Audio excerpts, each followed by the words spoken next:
नमस्कार, मैं GRS news के लिए गिरीश शिखरवार। क्या देश के सभी संवैधानिक संस्थान सत्ताधारी दल के इशारे पर चलने लगे हैं?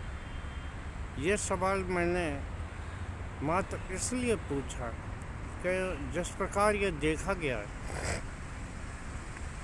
कि जनप्रतिनिधि अपनी बात सदन में नहीं उठा पाएंगे, वहाँ बैठे पीठासीन अधिकारी, अध्यक्ष या सभापति सत्ताधारी दल के अनुसार अपने निर्णय सुनाएंगे, या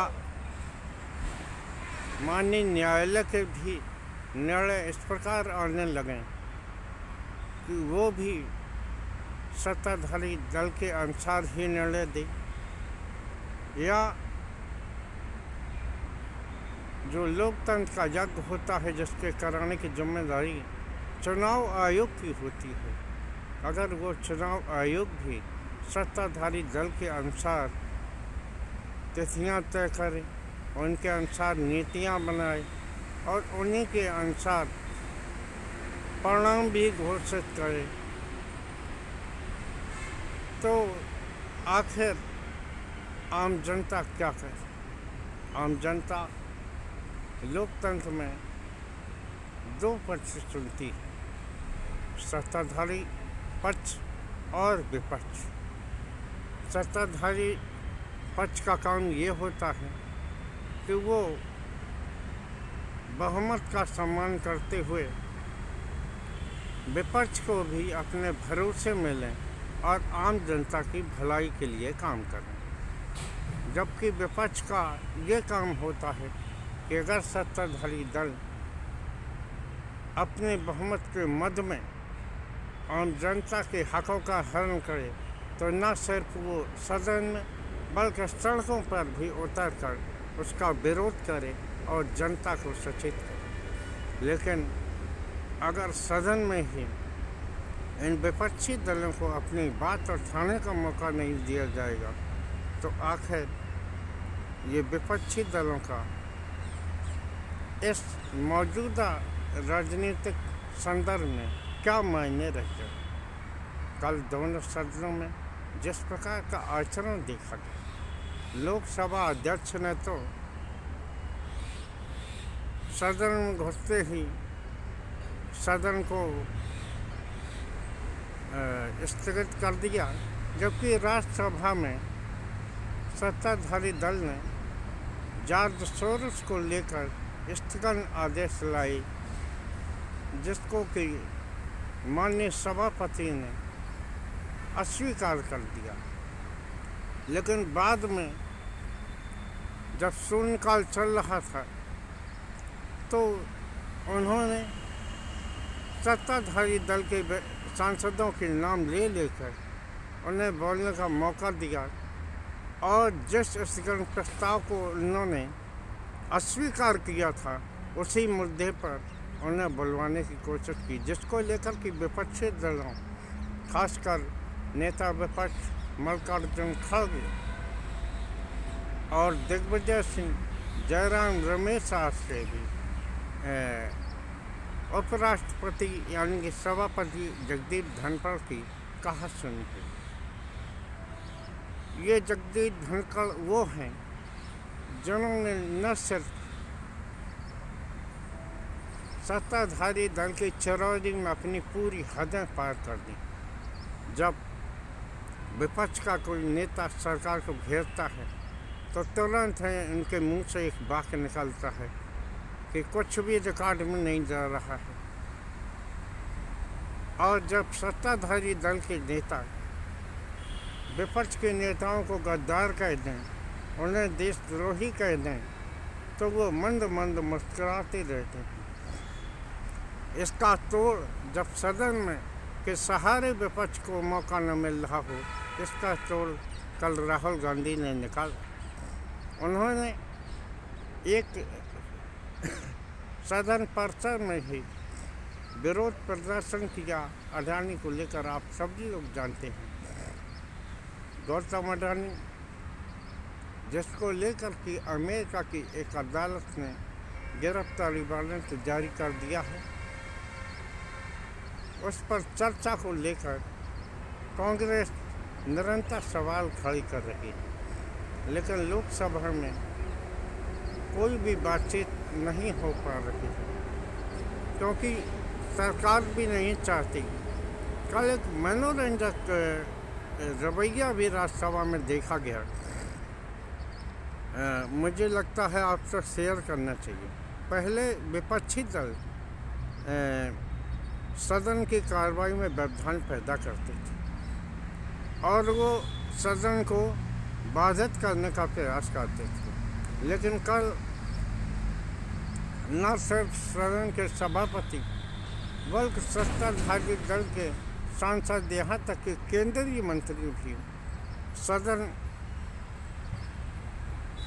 को व्यवधान करते हुए देखे गए। उन्होंने न सिर्फ विपक्ष को उकसाने का काम किया बल्कि ये भी कोशिश की इन प्रकार में किसी प्रकार सदन न चले और ये जो 20 दिसंबर को ये सदन ख़त्म होने वाला है, आनंद कानून अंतिम कोई दिन अपने सभी विधेयक पारित करा के और सदन की कार्रवाई को पूरा कर लिया जाए। अब ये नई एक प्रथा चल गई है मोदी सरकार खासकर आने से कि जिसमें भी चुनाव आयोग हो, माननीय न्यायालय हो, यहाँ तक कि दोनों स्पीकर हों, लोकसभा के राज्यसभा के, सदन के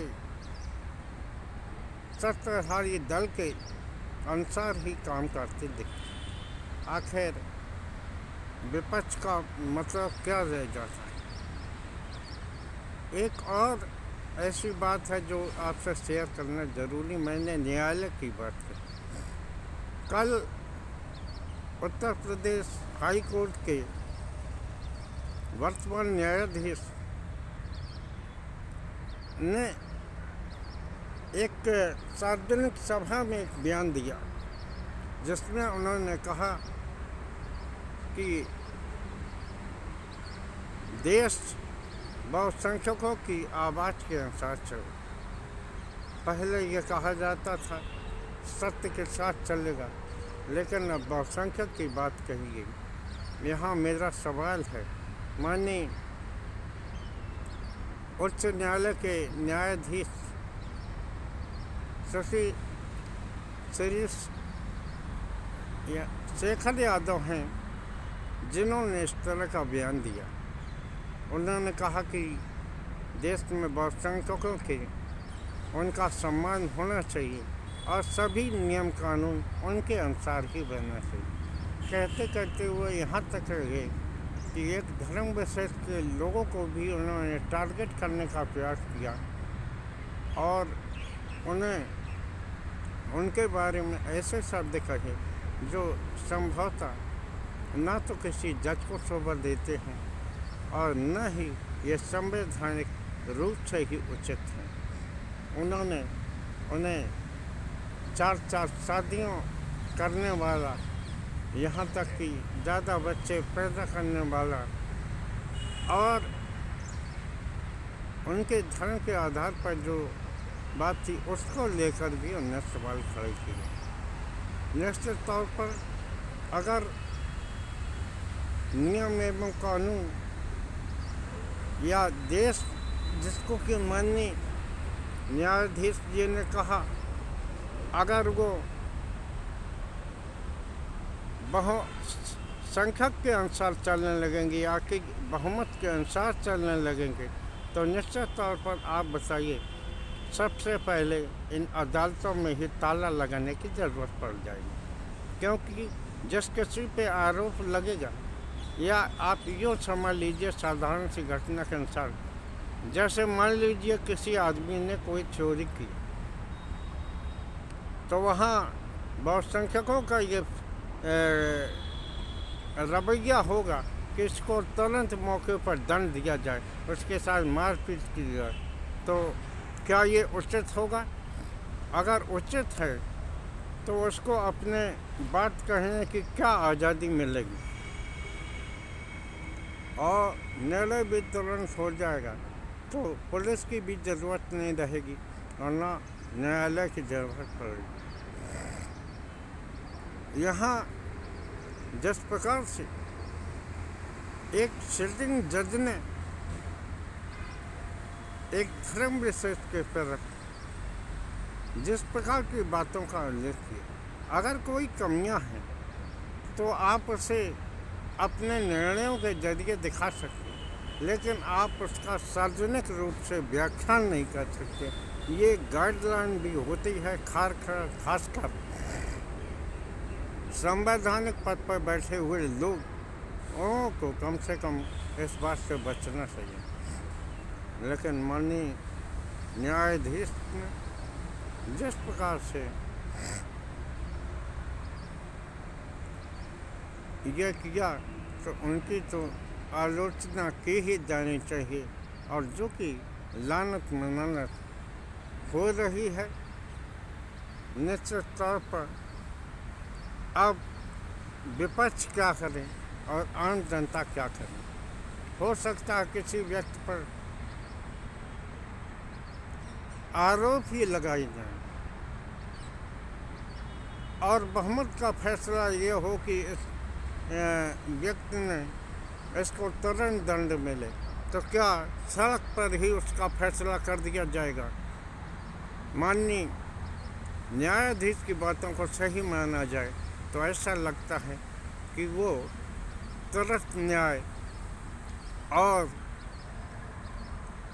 बुलडोजर संस्कृति के पोषक हैं, जिसकी की आलोचना माननीय सुप्रीम कोर्ट ने भी की है। आशा ही नहीं, पूर्ण विश्वास है कि माननीय सुप्रीम कोर्ट अपने ही हाई कोर्ट के एक जज की कही बातों का संज्ञान लेगा और निश्चित ही उनसे सवाल जवाब किए जाएंगे। अगर बहुमत का ही सम्मान जैसे कि माननीय कह रहे हैं,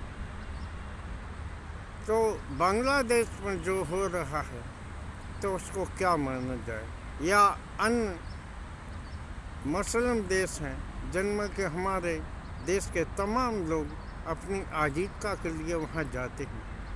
अगर वहाँ बहुमत का फैसला लागू होने लगे तो अल्पसंख्यक हिंदुओं का क्या होगा? ये बात संभवतः माननीय न्यायाधीश जी ने नहीं सोची है। इसके बाद आखिर बचता क्या है? या तो आप सड़क पर जाएं और मीडिया के माध्यम से अपनी बात रखें, लेकिन जिस तरह का मीडिया इस तरह बना दिया गया है, तो निश्चित तौर पर उसमें भी गिरने की कोई सीमा नहीं रखी है, और वो निश्चित तौर पर अब आम जनता के मुद्दे से निरंतर दूर होता जा रहा है।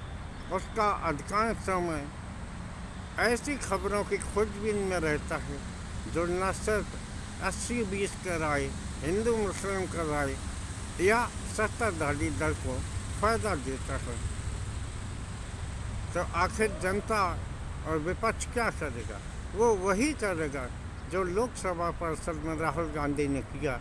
उन्होंने वहाँ अडानी और मुख्यमंत्री के चेहरे के साथ एक नाटक तक खेला और उसका इंटरव्यू लेकर वायरल किया, जो कि आम जनता के मध्य गया और हाथों हाथ लोगों ने उसे लिया। तो आप से भी ये प्रश्न है, जो लोग हमारे देख रहे प्रबुद्ध वर्ग के लोग हैं, तो आखिर आप ये बताएं कि जब सभी संवैधानिक संस्थाएं सत्ताधारी दल के पक्ष में झुकी दिखाई देंगी, तो आखिर ये लोकतंत्र के लिए कितना घातक होगा। आज के ब्लॉक में बस इतना ही। जय हिंद, जय भारत।